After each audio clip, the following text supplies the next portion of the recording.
ठाणेकरांसाठी बातमी. ठाणेकरांना मेट्रोची नव्हे तर बसची गरज आहे. पवार गटाची 12,000 कोटीच्या मेट्रोवर टीका आहे. ठाण्यासाठी इलेक्ट्रिक बस खरेदी करा असं पवार गटाचं म्हणणं आहे. 12,500 कोटी रुपये खर्च करून ठाणे वर्तुळाकार मेट्रो प्रकल्पाची ठाणेकरांना गरज आहे का असा प्रश्न उपस्थित करत त्याऐवजी 1,000 कोटी खर्चून ठाणे परिवहन सेवेत इलेक्ट्रिक बस खरेदी करा असा सल्ला ठाणेकरांनी प्रशासनाला दिलाय.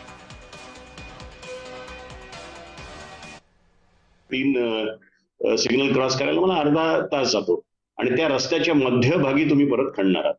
म्हणून माझा या 12,200 कोटी रुपयाच्या प्रोजेक्टला कम्प्लीट विरोध आहे.